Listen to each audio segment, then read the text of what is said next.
भोलापुर गांव में बृजपाल नाम का एक ब्राह्मण रहता था, जो कि बहुत ही आलसी स्वभाव का था।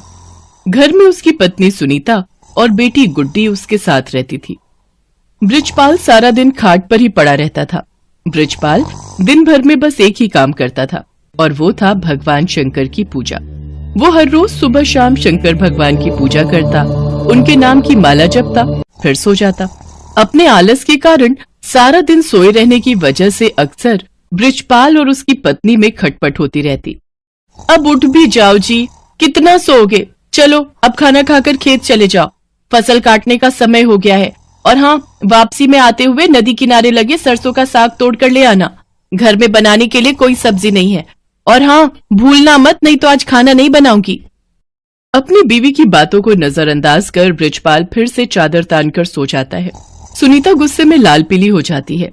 उधर कैलाश में बैठी माँ पार्वती शंकर भगवान से कहती हैं, हे नाथ, ये आपका कैसा भक्त है जो आपकी भक्ति के अलावा और कुछ काम नहीं करता, बस अपने आलसी शरीर के कारण खाट पर ही पड़ा रहता है, कोई कर्म नहीं करता। आपको तो ऐसे भक्त का मार्गदर्शन करना चाहिए। देवी, इसमें इसकी कोई गलती नहीं। ये सारा किया इसके पिछले जन्म का है। तब ये एक आलसी गधा हुआ करता था, जो सारा दिन मेरे मंदिर के बाहर लेटा रहता था। मंदिर में जब भी मेरे नाम का उच्चारण भक्तगण करते, तो उसका स्रोत उसके कानों में गूंजता, और उसे नींद में भी मेरा ही नाम सुनाई देता। फिर एक रोज श्रवण मास में ये चल बसा, और फिर अगले चारों में इसने मनुष्य रूप में जन्म लिया।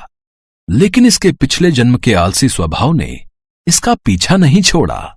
जब सही समय आएगा, तब मैं इसे ज्ञान दूंगा। हे भगवान, क्या करूं मैं इस आदमी का? ये तो फिर से लेट गए। कब से कह रही हूँ उठ जाओ, खेतों में फसल बड़ी हो गई है। अगर समय रहते उसे नहीं काटा तो उसे जानवर चढ़ जाएंगे या कोई चुरा लेगा। सुन रहे हो ना मैं क्या कह रही हूँ?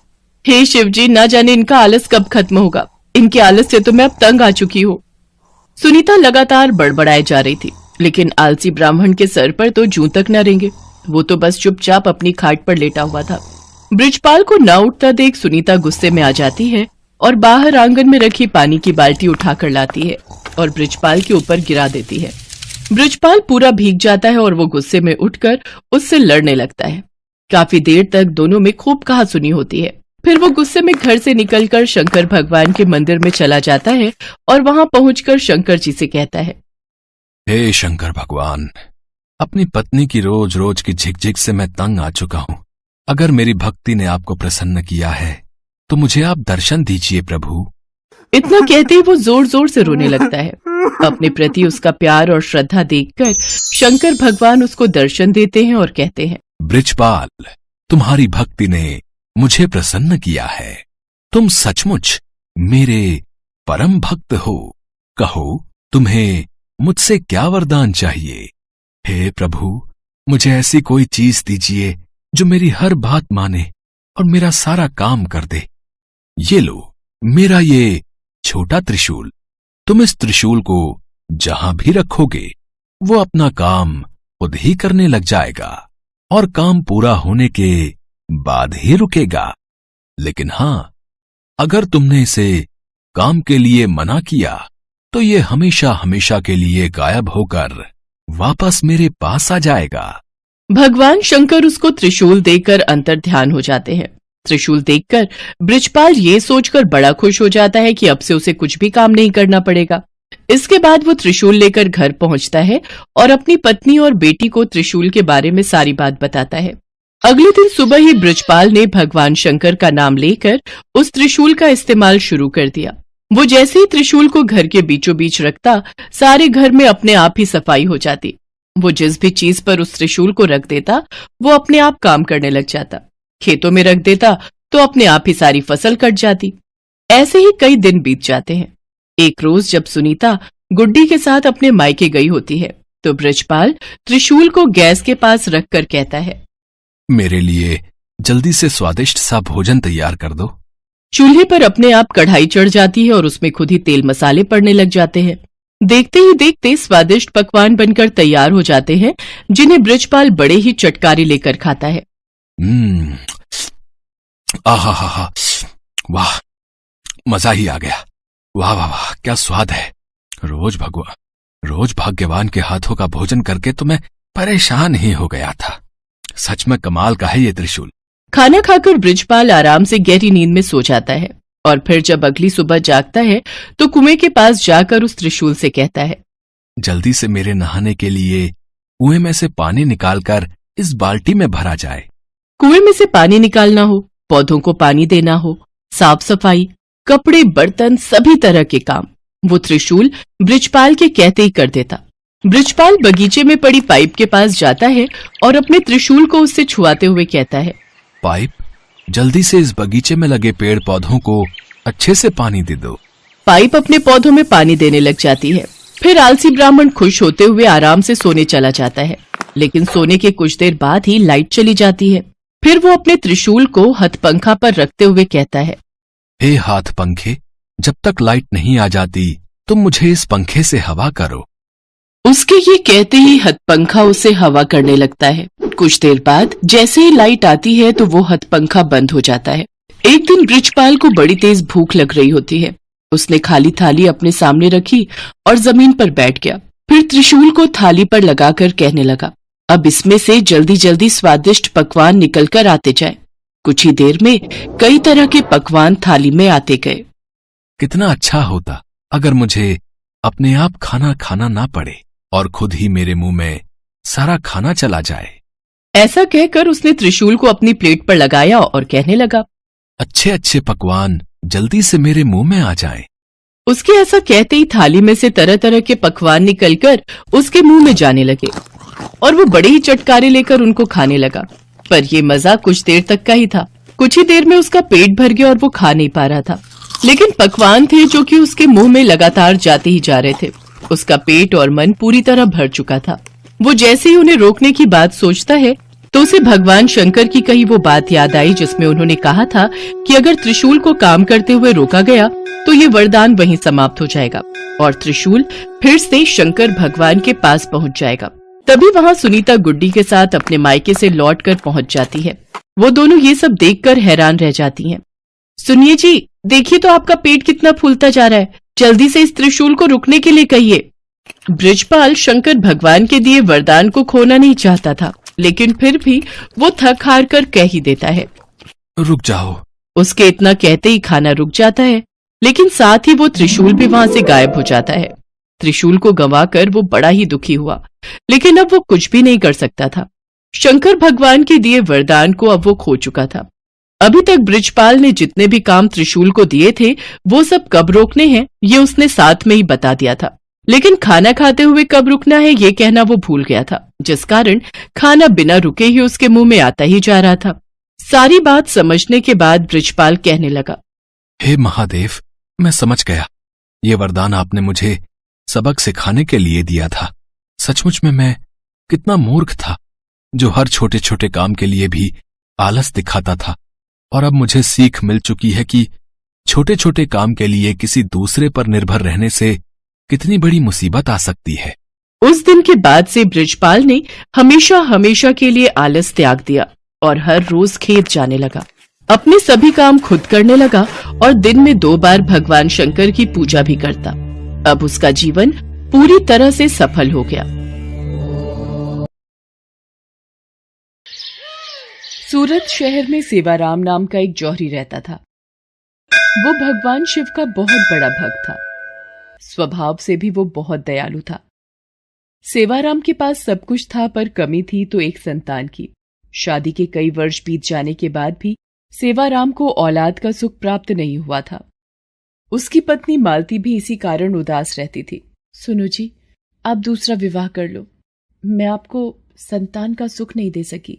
मालती, तुमने आज ये बात कह दी, पर दोबारा मत कहना। तुम मेरी अर्धांगिनी हो। हम इस दुख को मिलजुल कर बांटेंगे, और मुझे विश्वास है एक दिन भगवान शंकर हमारी संतान की इच्छा जरूर पूरी करेंगे। सेवाराम का विश्वास था कि भगवान शंकर एक दिन उनकी इच्छा जरूर पूरी करेंगे।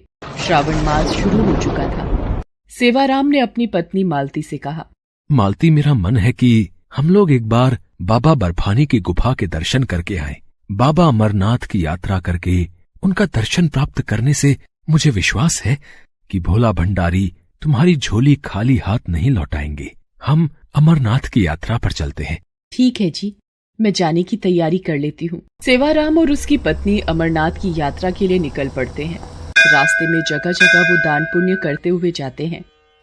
बाबा अमरनाथ की यात्रा के रास्ते में जितनी भी लंगर कमेटियां दिखती हैं, सेवाराम वहां यात्रियों की सहायता के लिए किए जाने वाले इंतजामों में अपनी मदद देता है, खूब दान करता है। उसे सच्ची भक्ति थी कि बाबा भोलेनाथ उसे खाली हाथ नहीं लौटाएंगे। ओम नमः शिवाय का जाप करते हुए वो अमरनाथ पहुंचते हैं। मालती, कितना सुंदर और अद्भुत नजारा है। जय भोले बर्फानी। सच में अमरनाथ की गुफा में शिवलिंग के दर्शन करके मन प्रसन्न हो गया। भोलेनाथ, मैं संतान सुख से वंचित हूँ। मालती की गोद में औलाद का सुख भर दो प्रभु। मैं बड़े विश्वास के साथ आपके दर्शनों को आई हूँ। भोले बाबा, मेरी सोनी गोद भर दो। हे भोलेनाथ, आप अपने परम भक्त की संतान प्राप्ति की इच्छा क्यों नहीं पूरी कर रहे? ये लोग सच्ची भक्ति का फल आपसे मांग रहे हैं। देवी पार्वती, मैं भी चाहता हूँ अपने भक्तों को उनकी इच्छा अनुसार वरदान देकर उनकी पूजा और विश्वास को सफल बनाऊं। पर सेवाराम को जो पुत्र प्राप्त होगा, उसकी पिछले जन्म के कर्मों के कारण अल्पायु अवस्था में ही मृत्यु हो जाएगी। जो बालक जन्म लेगा, आखिर पिछले जन्म में उसने ऐसा क्या पाप किया है जो इस जन्म में छोटी आयु का योग है? तो सुनो देवी पार्वती, पिछले जन्म में ये बालक जो दोबारा जन्म लेगा डाकू मंगल था। लूटपाट करके लोगों को मार देना, यही इसका काम था। एक दिन, अरे लगता है कोई बारात जा रही है। इसे लूटने में बहुत धन की प्राप्ति होगी। रुक जाओ, बारात तभी आगे जाएगी जब ये सारी धन दौलत रुपया पैसा तुम मुझे दे दोगे। हमें जाने दो, ये तुम सब ये रख लो। मेरे इकलौते बेटे की आज शादी है, हमें जाने दो। नहीं पिताजी, इस डाकू को कुछ मत देना। ये लोग ऐसे ही भोले भाले लोगों को डरा धमकाकर लूट लेते हैं। अच्छा, तुझे मेरे से डर नहीं लगता? तो ये ले। डाकू उस व्यक्ति के इकलौते लड़के को तलवार से मार देता है। जितने भी बाराती थे वो भी बचने की कोशिश करते हैं, पर मंगल सबको मार देता है। आज जैसे तूने मेरे इकलौते बेटे को तड़पा तड़पा कर मारा है, मैं तुझे श्राप देता हूँ, तू भी ऐसे ही तड़प तड़प कर मरेगा। डाकू मंगल बारात को लूटकर सारा धन दौलत ले जाकर एक पेड़ के खोल में छिपाने लगता है। उस खोल में एक नाग रहता था। नाग डाकू मंगल के हाथ पर डस लेता है। नाग के डंक मारने से डाकू मंगल तड़पने लगता है और उसकी मृत्यु हो जाती है। देवी पार्वती, जिस बालक को डाकू मंगल ने तत्काल मृत्यु दी थी, वह उस वक्त 21 वर्ष का था। इसलिए डाकू मंगल इस जन्म में मेरे भक्त सेवाराम के पुत्र के रूप में यदि जन्म लेगा तो उसकी उम्र भी 21 वर्ष ही होगी। पर भोलेनाथ, आप अपने भक्त सेवाराम को भी तो निराश नहीं कर सकते। वो आप पर पूर्ण विश्वास करके ही अमरनाथ की यात्रा पर निकला है। आप उसके विश्वास को कैसे डगमगाने दे सकते हैं प्रभु? ठीक है देवी पार्वती, मैं सेवाराम और मालती की संतान प्राप्ति की इच्छा पूरी कर देता हूँ। अमरनाथ में शिवलिंग के दर्शन करके सेवाराम और मालती एक आस लेकर घर वापस आ जाते हैं। रात को सपने में, उठो सेवाराम, तुमने बड़े विश्वास के साथ मेरी अमरनाथ यात्रा पूरी की है। तुम्हारी भक्ति से मैं प्रसन्न हूँ। ठीक 9 महीने बाद तुम्हारी पत्नी मालती एक पुत्र को जन्म देगी, पर वह पुत्र सिर्फ 21 वर्ष तक ही जीवित रहेगा। उसके पश्चात उसकी मृत्यु हो जाएगी। ये बात तुम्हें ध्यान में रखनी है। भगवान शंकर सेवाराम को संतान का वरदान देकर ओझल हो जाते हैं। सेवाराम की नींद खुल जाती है। वो शिव जी द्वारा बताई गई बात को ध्यान में रखता है और बिना घबराए बस प्रभु को धन्यवाद देता है। ठीक 9 माह के पश्चात मालती एक सुंदर से पुत्र को जन्म देती है। ये देखकर सेवाराम खुशी से फूला नहीं समाता। भगवान भोलेनाथ का वरदान है मेरा बच्चा, इसलिए इसका नाम भोला रखेंगे। मेरा प्यारा बेटा, मेरा भोला। धीरे धीरे भोला बड़ा होने लगता है। सेवाराम बचपन से ही भोला के मन में शिव भक्ति की लगन पैदा करता है। एक दिन शिव मंदिर में, भोला, तुम्हें एक बात हमेशा याद रखनी है कि तुम्हें हर पल ओम नमः शिवाय मंत्र का जाप करना है। ठीक है पिताजी, मैं अब से ऐसा ही करूंगा। भोला हमेशा ओम नमः शिवाय मंत्र का ही जाप करता था। सेवाराम भोला के हाथों से खूब दान पुण्य करवाता, भूखों को भोजन करवाता। इसने भोला को शिव के सभी मंदिरों और धाम की यात्रा भी कराई। धीरे धीरे 21 वर्ष पूरे होने वाले थे। एक दिन, सुनो जी, आप भोला को भैया के साथ कहाँ भेज रहे हो, वो भी 1 माह के लिए? मैं अपने बच्चे के बिना कैसे रहूंगी? 1 माह के पश्चात तो इसका 21वां जन्मदिन भी है। मालती, मैं भोला को काशी नगरी भेज रहा हूँ। वहाँ 1 महीना रहकर अपने मामा के साथ भगवान भोलेनाथ की पूजा और साधना करेगा, ताकि इस पर भगवान शंकर की कृपा बनी रहे। सेवाराम जानता था कि भोला की मृत्यु का समय निकट आ रहा है, इसलिए वो भोला को उसके मामा के साथ समझा बुझाकर काशी नगरी भेज देता है। मामा जी, आप मेरे हाथों रोजाना ये यज्ञ, हवन और दान पुण्य क्यों करवा रहे हो? भोला, तुम्हारे पिताजी की आज्ञा थी कि 1 माह तक रोजाना तुम्हें यज्ञ और दान पुण्य के कार्य करने हैं। कल सोमवार है, तो कल तुम्हारी पूजा संपूर्ण हो जाएगी। भोला की मृत्यु का केवल एक ही दिन शेष रह गया था। उस दिन सावन का आखिरी सोमवार था। भोला पूरा दिन शिवलिंग की पूजा अर्चना करता रहा। अचानक वो अपने मामा से बोला, मामा जी, मेरी तबीयत कुछ ठीक नहीं लग रही। मैं कुछ देर विश्राम करना चाहता हूँ। ठीक है भोला, तुम चलकर कक्ष में थोड़ी देर आराम कर लो। जैसे ही भोला कक्ष में आराम करने के लिए पहुंचता है तो चक्कर खाकर गिर जाता है और उसकी मृत्यु हो जाती है। भोला का मामा रोने लगता है। भोला मेरे भांजे, मेरे बच्चे, अरे उठ, अरे ये अचानक तुझे क्या हो गया? तो कुछ बोल क्यों नहीं रहा? प्रभु, भोला ने इस जन्म में आपकी भक्ति के सिवा कुछ नहीं किया। वो जब से धरती पर गया है, आपकी ही पूजा भक्ति की है। फिर तो उसके पिछले जन्म के बुरे कर्म इस जन्म में मिट जाने चाहिए। आपके श्रावण मास के माह में उसने इतने यज्ञ और दान पुण्य किए। अपने पिता सेवाराम की आज्ञा का पालन करते हुए उसने सिर्फ अच्छे कर्म किए हैं। क्या अब भी आप इसकी आयु के संकट को दूर नहीं करेंगे? मैं जानता हूँ देवी, भोला ने इस जन्म में मेरी बहुत भक्ति की है, इसलिए मैं इस जन्म में इसका भाग्य बदलकर इसे लंबी आयु प्रदान करता हूँ। उठो भोला, उठो। भोला एकदम उठकर बैठ जाता है, जैसे उसे किसी ने नींद से जगाया हो। मामा, मुझे क्या हुआ था? ऐसा लगा मानो भगवान भोलेनाथ मुझे गहरी नींद से उठाने आए थे। हे शिव शंकर, आपकी महिमा अपरंपार है। भोला अपने मामा के साथ सकुशल घर पहुंचता है और सारी बात बताता है, जिसे सुनकर सेवाराम की आंखों में आंसू भर जाते हैं।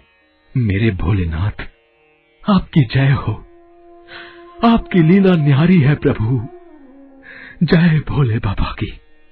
ओम नमः शिवाय, ओम नमः शिवाय।